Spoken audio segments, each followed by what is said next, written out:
Fishing is fun, but hooking is the only way. We're gonna show you how to catch some fish today. So I'm out here in end of November, fall turkey hunting, and as you're gonna see, we're sitting in the blind, and it was dark, and I could see some images of the birds because they roost in trees. And they like these trees that don't have a lot of leaves on it. They're more just plain big branches that sit out, and they sit up there and roost and spend the night there. We moved in. All of a sudden, right at daylight, they start hitting the ground. You'll watch the birds just keep hitting the ground. It's a little bit too dark to actually shoot, so when they hit the ground, then they cluck around. You'll hear them cluck. You'll hear the gobbles. You'll hear the hens clucking. And then they walked off. And then mid-morning, I decided that I'm gonna try stalking them because there's a lot of brush around here. So I located them. I snuck around, got in between these little rolly hills, and I got up to them about 70 yards and put a big tom down. So we had a really good, successful hunt. And one of the things I want to talk about is the kind of weapon that I'm using, because it's actually an air gun. It's a pellet gun. But these are more high-tech pellet guns than, when we were shooting them when they were kids. They make different types. They make a break barrel, and they make CO2. This one is air-driven. It's called a PCP air gun. And as you can see, it's a pretty sophisticated weapon. I could kill turkeys out over 100 yards with it. But it's very important that you have the right tools. So this gun is a 30 caliber, shoots about 950 feet per second. I'm shooting slugs at 46 grains, and when it hits them, it flat levels them. Another important too when you're shooting these air guns is to make sure you have a rangefinder. So this is a rangefinder which they use in all kinds of sports. Golfers use them, hunters. Everybody uses them. And what you do is you just focus on your target, push it down, it tells you how far it is. On these air rifles, they also very critical because they drop. They don't shoot quite as fast as a gunpowder gun. So I'm shooting what you call a turret, which I have it all marked. So I have my 50, 60, 70, 80, 90, all the way out to 150 yards. And just click it to my distance. Hold it, pull the trigger. Another thing also important is have something that you could hold the gun on. So this stick drops down, so I could easily put the rifle right on here and get a steady aim. Because if you're not steady, you're gonna miss. And it takes a lot of practice. So having these tools, the right tools, will get you some success when you're hunting. I've been hunting all my life, and I was born and raised in Sacramento. And I was very lucky and fortunate to have a father that loved to hunt and fish. So he's the one that taught me how to do all this. So, all the hunting and all my fishing career, it was all taught to me by my father. Now I have a chance to teach my grandson. Dylan loves to hunt and fish, and he's getting at that age where, I could start teaching him. So watch out, friends, Dylan's coming in the picture. Set up the ground blind because we were sitting behind that tree right there when all the birds hit the ground. So put a ground blind in, and we're going to come in and sneak in the back way. And these birds were roosting in these trees over here and these pines. They like to roost where there's no greenery, so like just the trees you see itself. That's where they roost.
Hey guys, I'm out here turkey hunting with my grandson out in Lincoln. We just had a big flock of like 30 big toms just hit the ground, and they went the other way.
So I took the shot at 50 yards and I saw the bird kind of flapping around.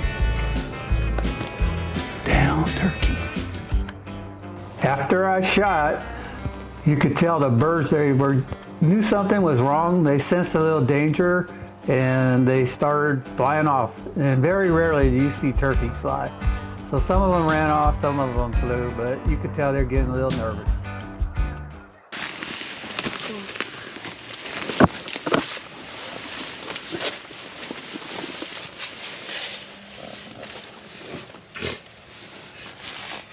What just happened?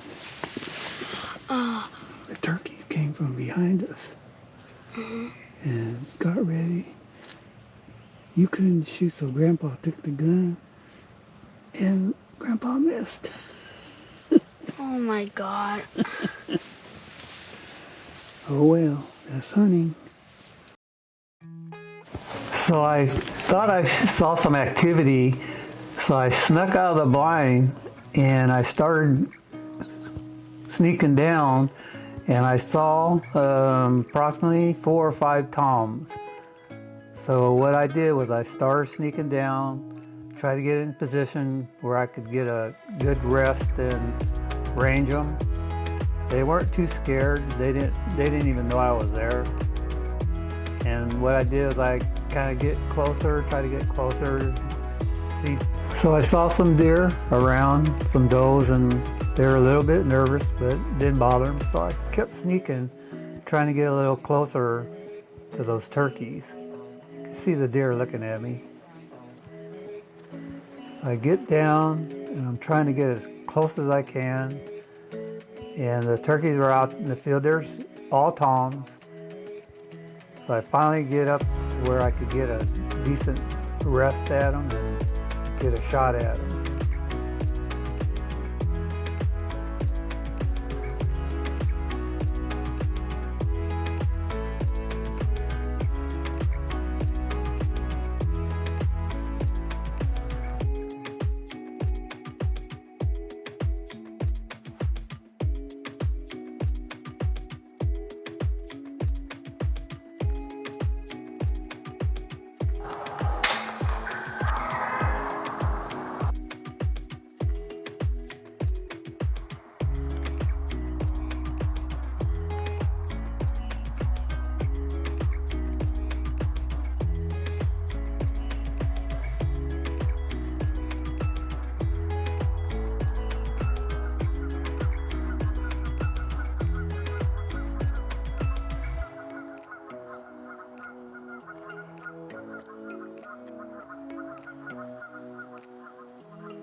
Did you get it? Did you get one? Did you get one? You didn't see it? Why is his tail all puffed out? Those are all toms, so they're fanning. So like in the fall, like now, you don't put decoys out, you don't call them. But in the springtime, put decoy out, you turn and call them, should they come running. Poor guys. Just like men in real life.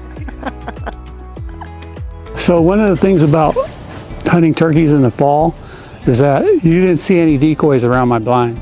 So they're harder to call in. They hang around in groups. So I usually just get in between a path. So if I know where they're roosting and I know where they're going to water or food, then I'll just get in between. I was just lucky to get close enough where that you saw them come off the roost.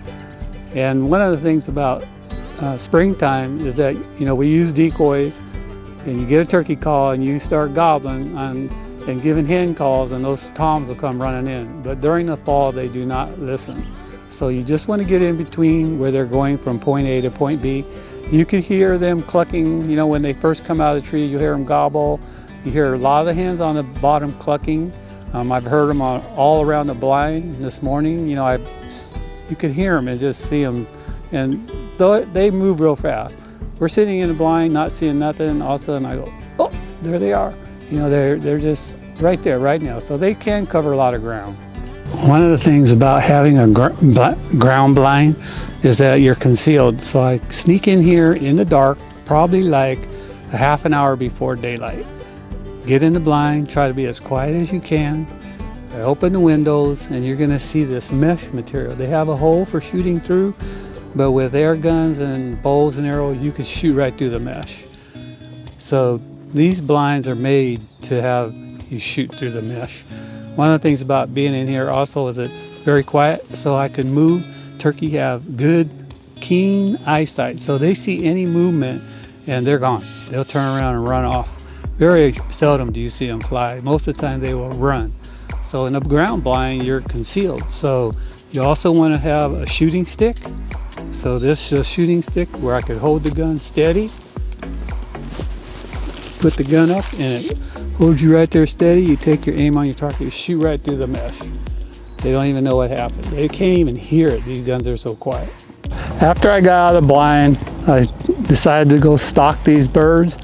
So this turkey, I got it. They have really good eyesight. So I crept real slow, got up to about 70 yards, turned my turrets on my scope, and obviously I ranged it, put it on them, and took them down. It's a nice tom, got about an 8-inch beard, so it's a good day. My grandson Dylan asked me, hey Grandpa, now what? So we got the bird down, we're gonna take it home, and it's about time that you learn how to clean them. Because I can remember when I was little, my dad showed me how to clean them, whether it was turkeys, doves, ducks, fish. I learned how to clean them at an early age. And it's about time that you learn, Dylan, because you love to hunt fish so much, like me when I was little.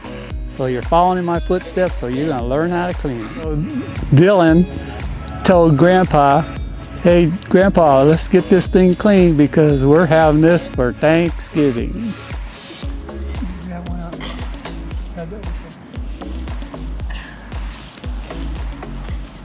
So me and Dylan, on our first hunt this year, hunting turkey, and we got a nice tom, probably about 20 pounds, nice bird. Hello, my name's Tom. We had a successful hunt, so Dylan and I, the first time this year we went out, and we bagged a turkey. And next we're gonna go to gray squirrel hunting. That's right. Yep. I hunt better than I fish.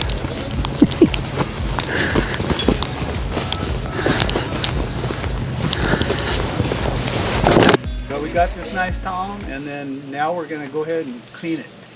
You ready? Yeah. So stand by. So don't pull that out because I'm going to cut the tail and make a fan for you. Yay. So, Oh my god, what the heck? Is that his body? That's yummy, yummy. Come on. Yeah. See his beard? That's his beard? That's a beard. What the heck? Birds have beards? I didn't know that. Birds, toms, see, after you shoot one or catch one, you gotta learn to clean it. Who's Karen?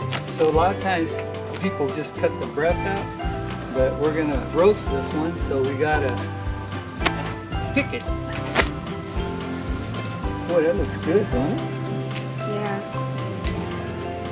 Does it have a PP?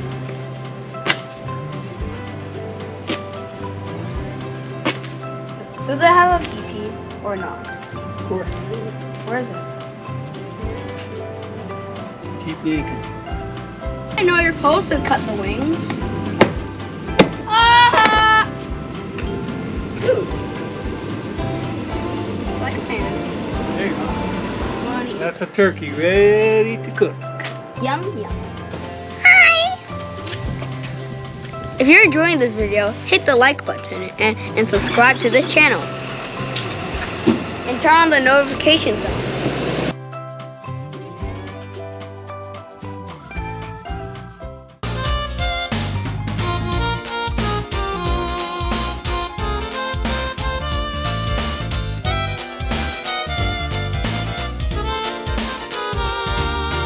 Fishing is fun, but hooking is the only way.